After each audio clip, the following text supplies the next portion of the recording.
While you've been screening us as potential breeders for your new family member, Bob and I in turn have been screening all of you. It is so important to me to see the anticipation and the excitement as time draws near for you to be able to take your new family member home. I'm thrilled that you're able to visit if you're within a reasonable distance away. If not, that's okay too, but I hope we've given you every opportunity through the live feed and through updating videos that you've been able to watch your puppy grow from the day it was born. The website and the webmaster and all the videos and pictures that are uploaded to the website, all that credit goes to Bob. He's a critical part of this team effort here at Spirit Golden Retrievers. He spends many hours up until 11:30 at night editing videos and photos and uploading them to your special puppy page. So a big thank you to Bob as well. I can't take credit for all the Puppy Prodigy training techniques that I use. That was passed on to me from a lady who contacted me about a pet therapy dog, asking how I trained my puppies. And I asked what I could do more, and she sent me about an inch binder full of all the things that I've worked with these puppies from day 3 of life. This is the 3rd litter we've used this training on, and I can tell you without a shadow of a doubt it makes an incredible difference. These puppies are not shy, they are very confident and unafraid of just about everything. I will, however, take credit for all the time and effort that I have spent training each individual puppy for the last 7 weeks. Everything that I have done will quickly be undone if you don't follow through with what I've been doing for the last 7 weeks. One of the things I cannot accentuate enough is when the puppy cries or whimpers, don't pick the puppy up and tell them, it's okay, it's okay. All that does is reinforce negative behavior. A couple things you can do when the puppy cries. Number 1, redirect their attention to a toy or something else in the room. Number 2, pick them up and say, good girl, good boy, and then redirect them. Or number 3, you can just ignore it and let them cry.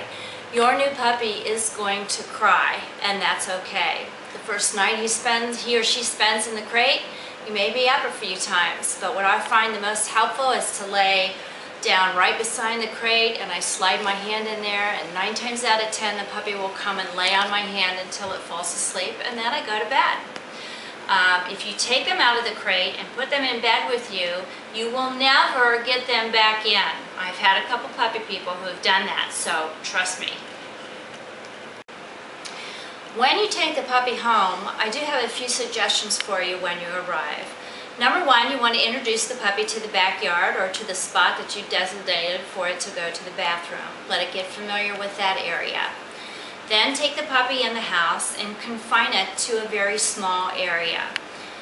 Block it off with the gate, or put it in a crate, or block off the kitchen, but you want to keep them in a small confined area with a piddle pad until they're confident with their new surroundings. And then you can enlarge that parameter as they get more comfortable.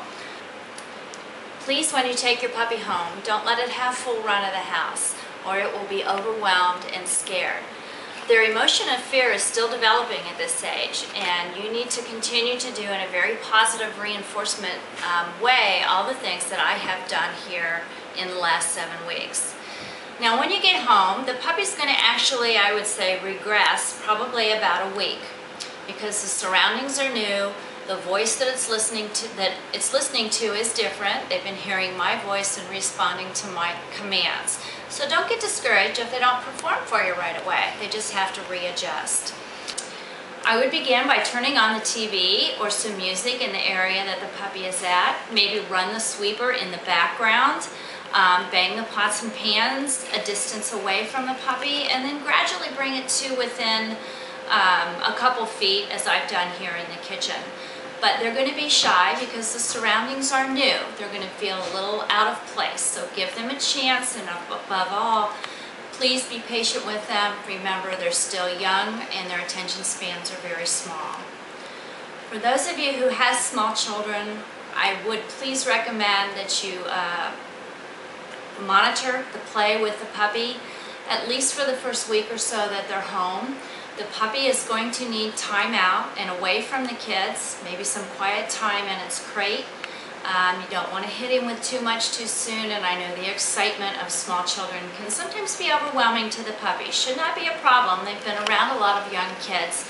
But just as a precaution, because if you scare them now, you will scare them for a lifetime. And it's so much better to begin new habits than to break old ones. When taking the puppy home, if you have another pet in the house, another dog or a cat, I would let them get to know each other through a guarded area, a fence or whatever. If you're introducing the puppy to another dog, you want to present him bottom first so that the other dog can smell. Maybe give them the toys with the scent on so they get used to the scent. But you never want to introduce a puppy to an older dog head first, because you never know how the older dog's going to react, and you want to be sure that the pup's head isn't hurt. So just keep that in mind when introducing. You know, 9 times out of 10 it's not a problem, but just in case, you'll be prepared. I'm sure a lot of you have figured out by now that I am way over the top when it comes to raising puppies. I love it, they are a joy, and they respond to my excitement and my instruction and my patience. So have the same with them and they'll do the same for you. I can't believe that 7 weeks have gone by and it's almost time for them to leave.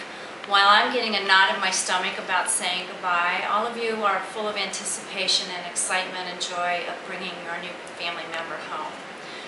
Please remember that these puppies are a wonderful gift of God's creation that they are, and please treat them with the love and the respect that they deserve.